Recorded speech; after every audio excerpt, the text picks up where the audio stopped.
Well, good morning. Apparently in the bulletin it says Pastor Maier, and I think I'm anything but a pastor, but anyway, here I am. Thanks for the introduction, Gavin, and if you didn't get the joke, Don is Marion's first husband that passed away many years ago, so we sometimes make that mistake. She'll call me Don, I'll call her Kathy, which is my previous wife, so it's the only way we get through sometimes. Anyway, good morning. Well, this is the second last day of the summer holidays, and a new school year starts on Tuesday. For many, it's a new beginning. I can hear the mothers cheering as I speak. I hope our message of leaving a legacy of love will inspire each of you in the choice that you make as we enter this new season. I've always loved the music of the 50s and the 60s, the good old rock and roll, the doo-wop, the surfer music, the Four Seasons, Janis Joplin, the Stones, all that. But it somehow caused a problem when I asked Marion to go out on a date. You see, I was driving over there, and I realized that Marion's oldest son, was Andrew, our pastor at the time, and her husband, Don, as already mentioned, was this beloved pastor from Wilmot Senior Church. And I'm playing the oldies, and it hit me that I can't do this. You know, I'm going to see this saintly woman, this old sinner that I am. So I thought maybe what I better do is just find a better radio station. So I ended up finding the worst station I could find, long-haired elevator music, and I tuned the radio to that. And when Marion got in the car, the radio came on, and I'm sure she thought, who is this loser? Anyway, it worked out, and that was 9 years ago, and we've been married for 9 years, and we both love the old rock and roll, and we listen to it from time to time. Brings back a lot of sweet memories. But there is one song that bothers me, and it's called Cats in the Cradle. It's the one rock and roll song that somehow puts an edge in me when I hear it. And if you don't know it, I'll read it to you right now, and you'll probably recognize it. My child arrived the other day. He came to the world in the usual way, but there were planes to catch and bills to pay. He learned to walk while I was away, and he was talking for I knew it. And as he grew, he'd say, I'm going to be like you, Dad. You know, I'm going to be just like you. Does anybody recognize that song? My son turned 10 just the other day, and he said, thanks for the ball, Dad. Come on, let's play. Can you teach me to throw? And I said, not today. I got a lot to do. He said, well, that's okay. And he walked away, but his smile never dimmed. It said, I'm going to be like him. Yeah, you know, I'm going to be just like him. When you coming home, Dad? I don't know when, but we'll get together then. You know, we'll have a good time then.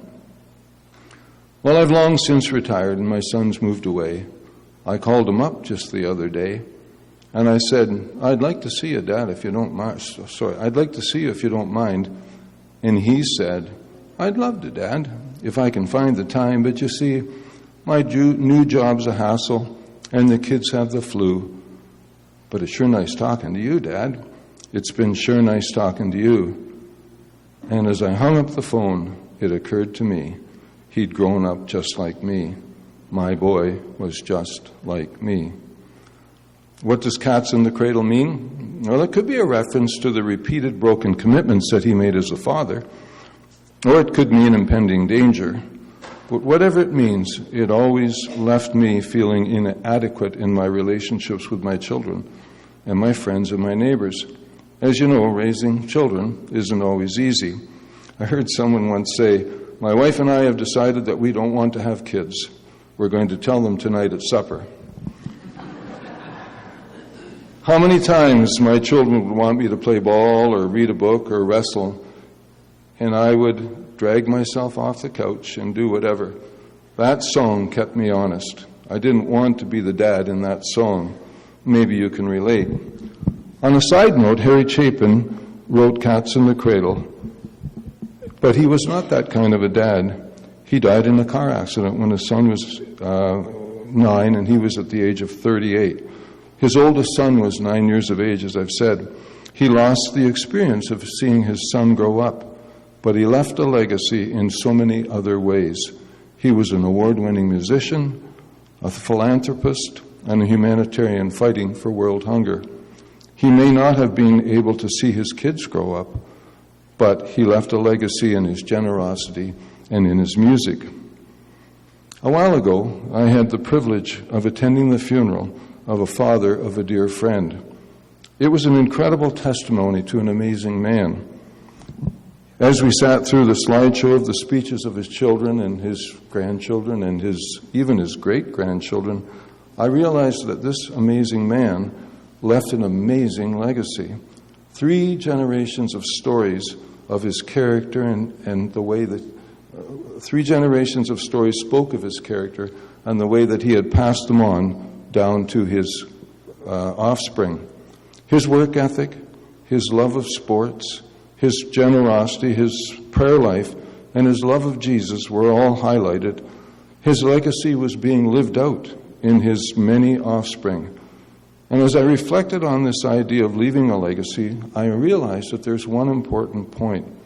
No matter who we are, no matter how rich we are, no matter what our culture or status, we all leave a legacy that is highlighted when you pass from this world. And that's where it all seems to come together. What does the Bible say about leaving a legacy? Proverbs 13:22 says, "A good man leaves an inheritance for his children's children." The word inheritance refers not only to material possessions, but it also refers to spiritual values like faith and wisdom and good conduct. 1 Timothy 5:8 instructs us, "If anyone does not provide for his relatives, and especially for his immediate family, he has denied the faith and is worse than an unbeliever." Powerful words. Scary warning, I think. Provide for your immediate family. We all know that provision means so much more than food on the table and a roof over our heads. People sometimes think of legacy as something that we leave people. However, a great description is that legacy is not leaving something for people, but it's leaving something in people. In speaking of this, Billy Graham talks about the greatest legacy that one can pass on is not the money or material things that we have, but a legacy of character and faith. Today we want to talk about legacy we all leave because, to be honest, it's not an old person's topic. If we start leaving a legacy now, it's rather late in our life to make that happen. Our legacy starts with every day that we live as we make choices and decisions throughout our lives.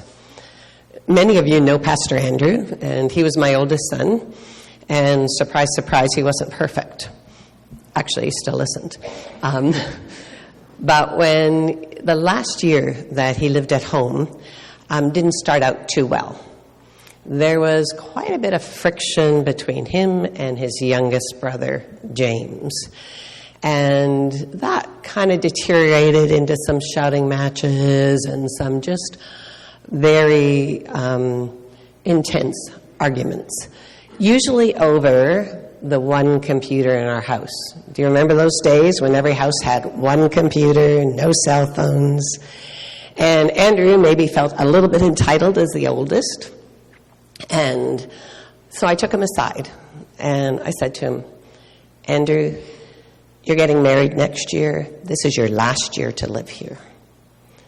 You have to make a choice on how you want your brother to remember you.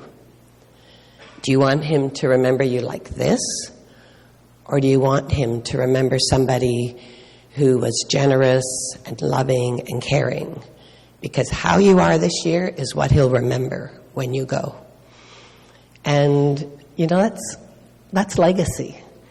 And to Andrew's credit, he listened and he changed his relationship with his brother, and they had a great year that year.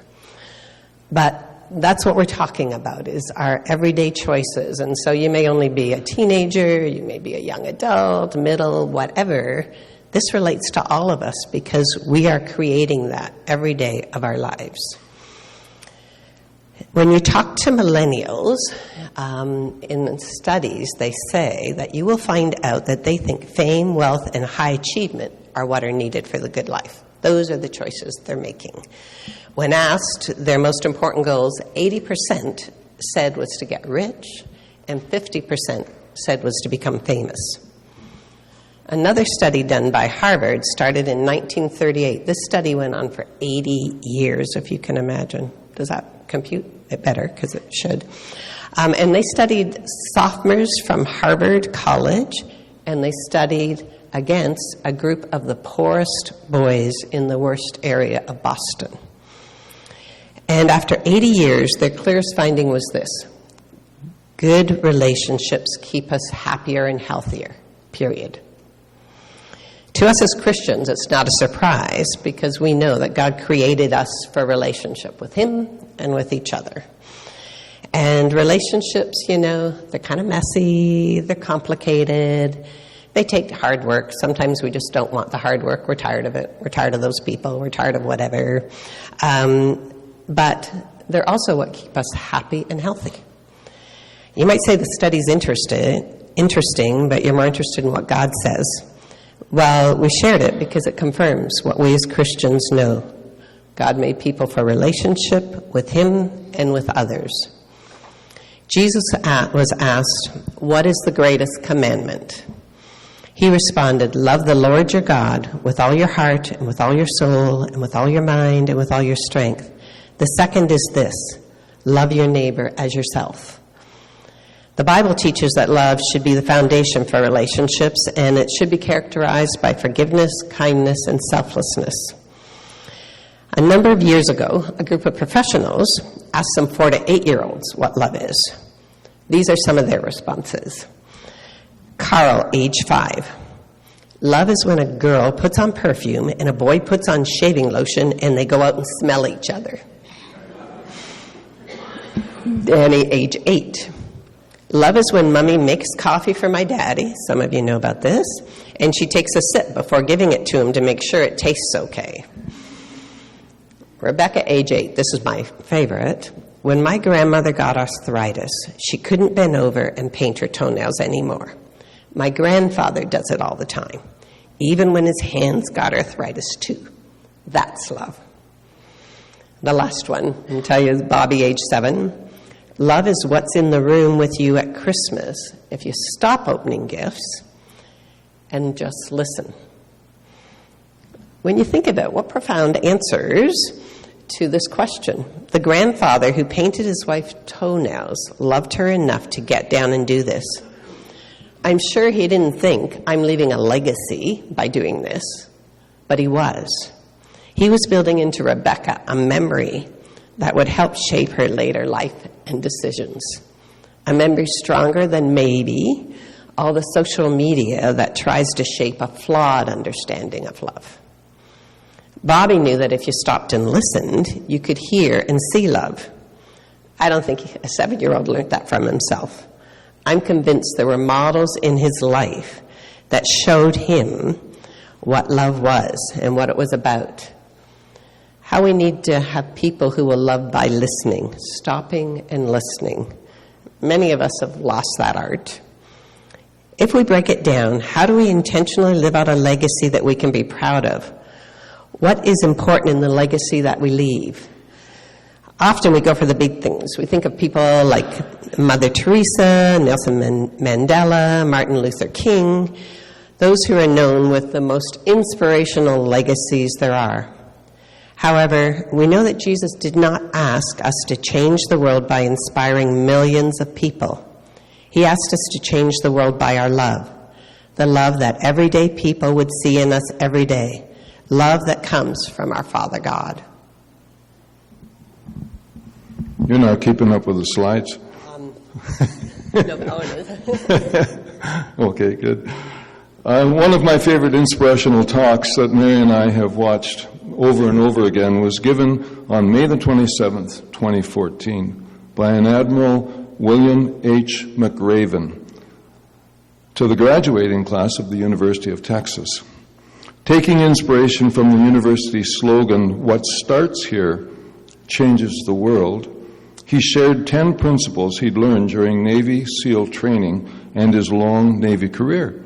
He addressed principles that he had learned, such as teamwork, a strong will to succeed, accepting failure and moving forward, standing your ground, and taking risks. William McRaven had risen to be one of the top administrators in the United States Navy. The Navy SEAL program is one of the toughest human conditioning programs in the world, and it has a very high failure rate. So what did this very accomplished man say about changing the world to the graduating class? Well, the first principle he addressed was very simple. It became the title of a New York Times bestseller called Make Your Bed. I can hear the words now. If you want to change the world, start by making your bed. In the Navy, you are required to make your bed every morning, and it had to be perfect. And if you didn't make it right, you started over again. So why is this so important?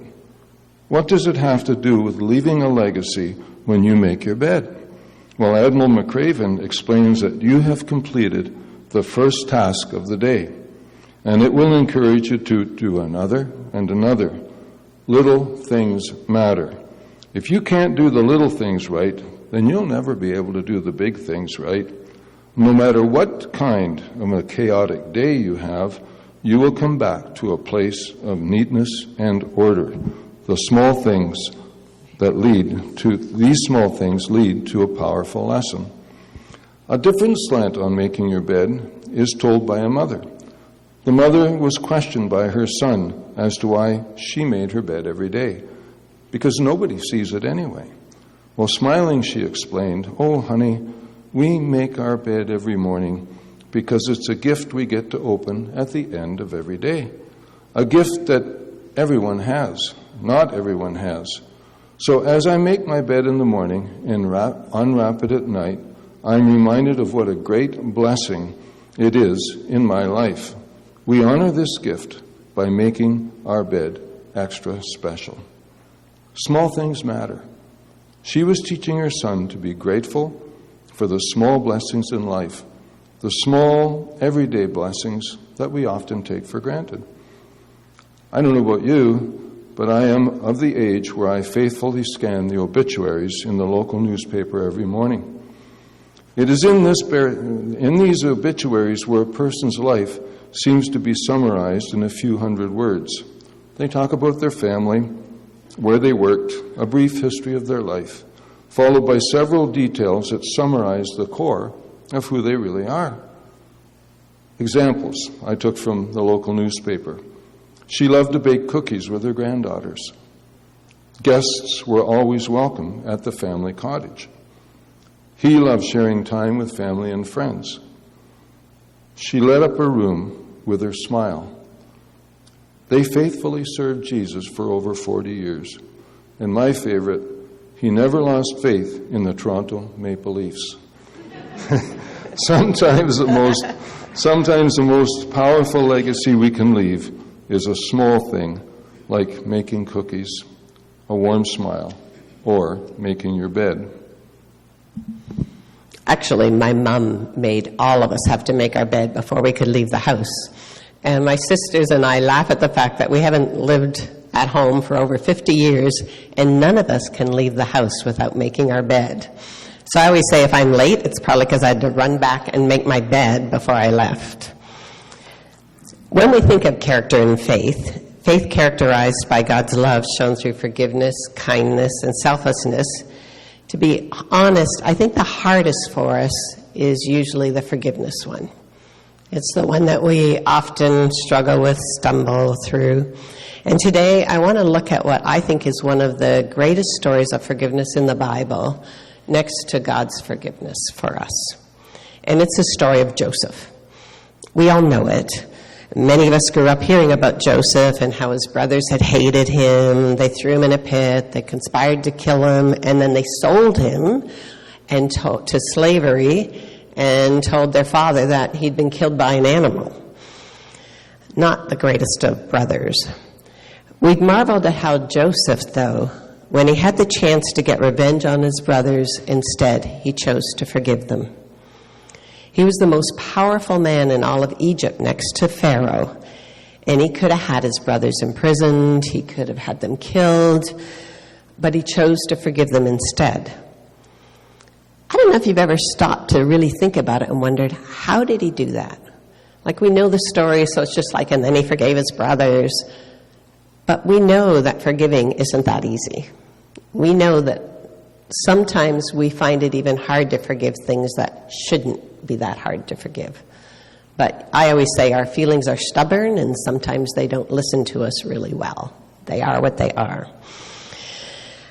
But there is a reason, I think, in Scripture that we haven't always connected as to one of the ways that Joseph was able to forgive his brothers.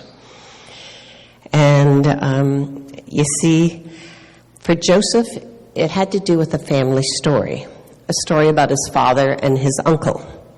We all have family stories, and when we all get together, we pull them out. Teens, I know that sometimes, you roll your eyes and think, oh, not again, not this one, because we tell them over and over. I think this was a family story that was told over and over for Joseph. If you don't remember it, Esau was the oldest, and he was to receive the greatest of the inheritance as the oldest. It was called a birthright. And in a weak moment, when Esau thought he was going to die, Jacob took advantage of him and really virtually stole the birthright from him. That would have given Esau a double portion of the inheritance from their father, would have given him leadership, religious authority. And if that wasn't bad enough, when their father was dying, Jacob actually dressed up like Esau. He put stuff on it so he felt like Esau. His dad had failing eyesight, and he pretended to be him when his dad said he was going to give the blessing. So Jacob's out trying to get what he needs for his dad that he's asked for, and in the meantime, Esau's out doing that, and in the meantime, Jacob slides in pretending to be Esau and receives the blessing. It kind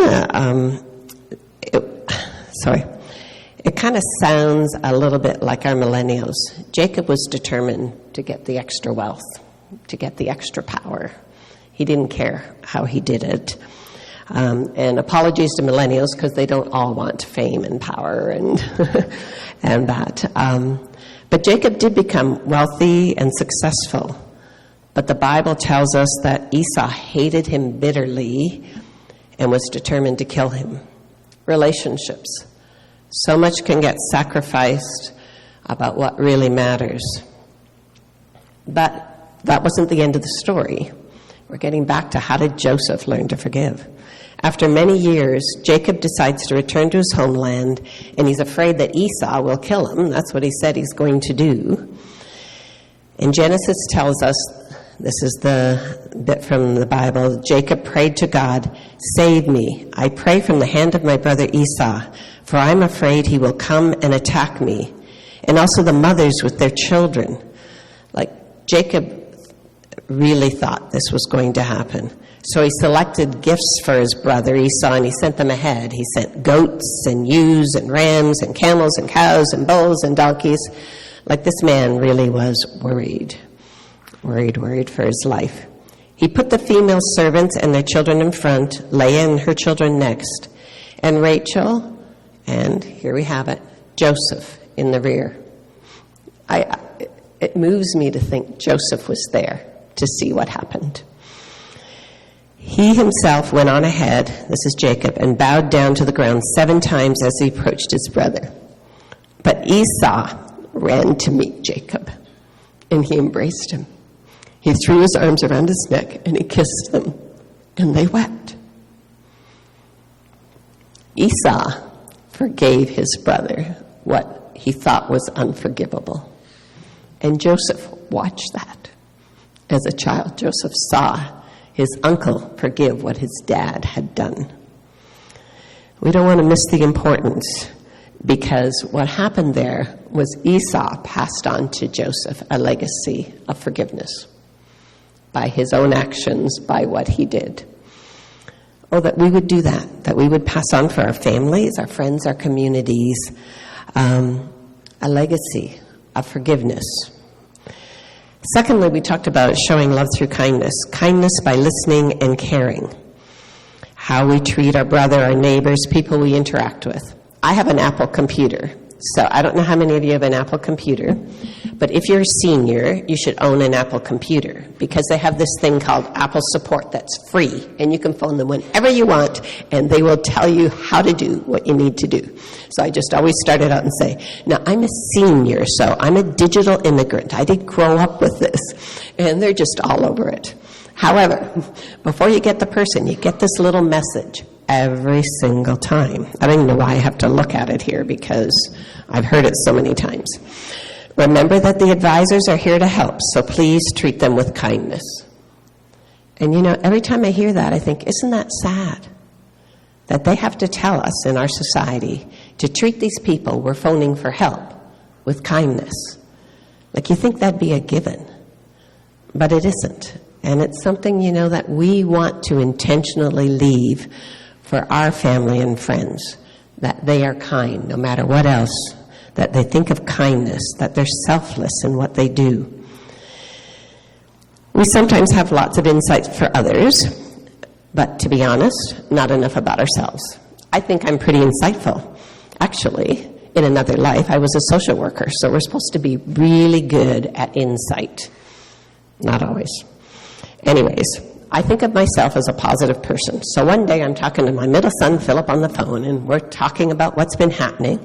And I tell him about this situation I had when I went to the store.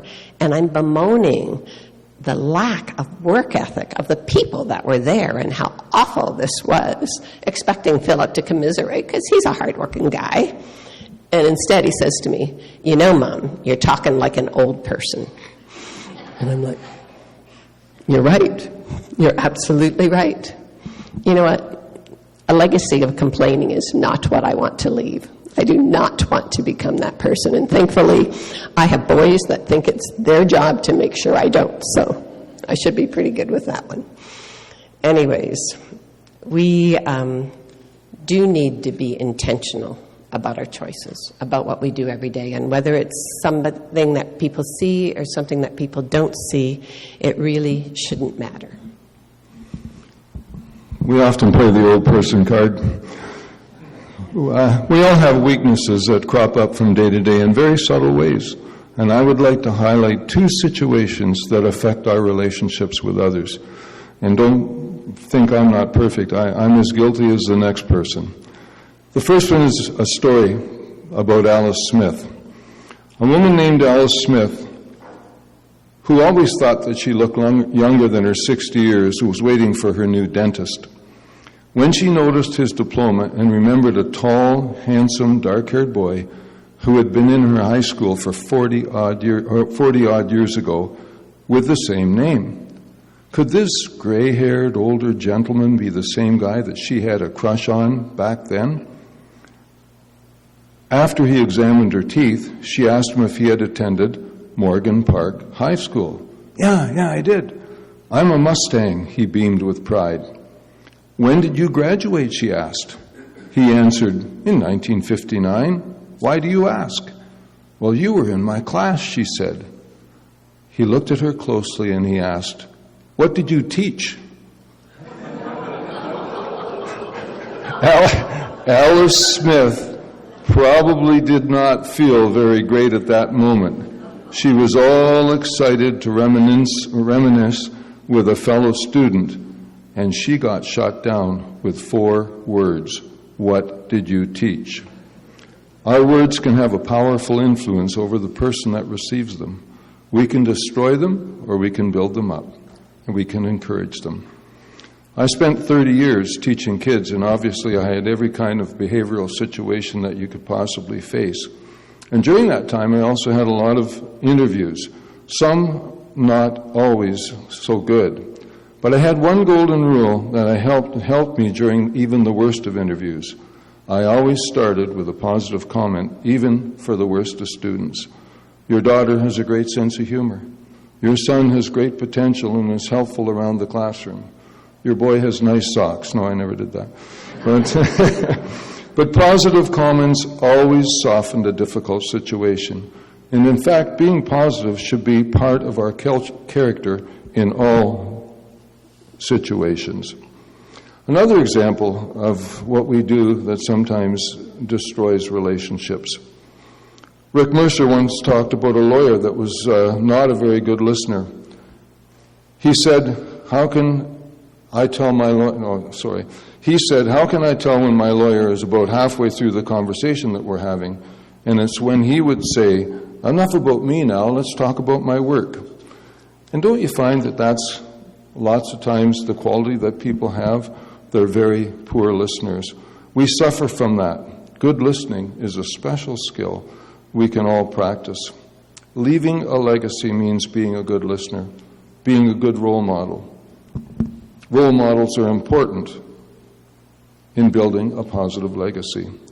I believe that if you're going to leave a legacy that is filled with love, that influences people around you in a positive and a powerful way, that directs and guides others to want to have qualities that you embody, then the qualities I just mentioned about speaking positive thoughts and words and being a good listener are the two most important elements of being a good role model. Those qualities and your actions encompass who you are. Role models embody the values and the attitudes and the behaviors that we admire and aspire to be. They are a blueprint for your life, for your family and your friends.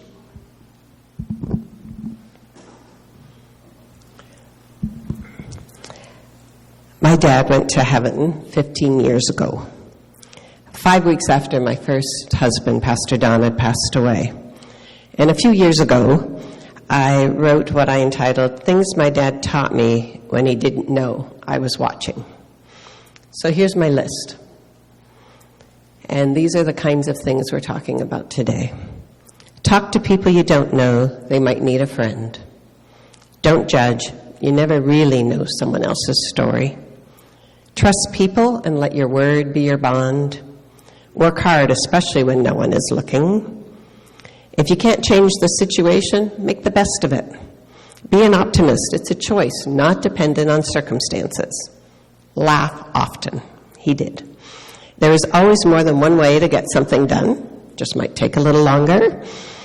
Believe in God and believe in yourself. Be generous at all times. And finally, love always. We all walk with feet of clay. If I had a penny for every time he talked about we all walk with feet of clay. My dad never sat me down and told me these things. He didn't intentionally try to teach them to me. He just lived a life, and in doing so, he left me that legacy that has formed much of who I am. We all have the opportunity to do this with whoever God puts in our lives. Legacy is not about parents and children or grandchildren. It's about people and relationships. We've come full circle. Relationships matter. As we started, we'll end. Jesus was clear. Love the Lord your God with all your heart, soul, and mind, and love your neighbor as yourself, period. On Tuesday, the kids go back to school. And we would like to close by reading a letter. I would like to close by reading a letter that a grade 1 teacher wrote to the parents of her students. And it puts our message today into a perspective about leaving a legacy of love. And here's what this grade 1 teacher wrote. When I look around my classroom, I couldn't tell who crawled first, who walked before 1 year of age, or spoke in sentences by 15 months. But you know what I can tell? When I look at my kids, I can tell which families value kindness and manners in their homes. I can tell when a child feels love and secure at home. I know who has pizza and Friday night movies. I see how kids handle scary situations like thunderstorms. I can see who has a solid routine at home and who has chores and responsibilities. I can see how you speak to your children by how they speak to others. When I look at my little friends, I don't see their milestones. I see who they are, their heart, their actions, their inner voice, their struggles and triumphs. And I see you and all the love that you poured into them. As teachers, we are always supposed to talk about testing and benchmarks and data during parent-teacher conferences.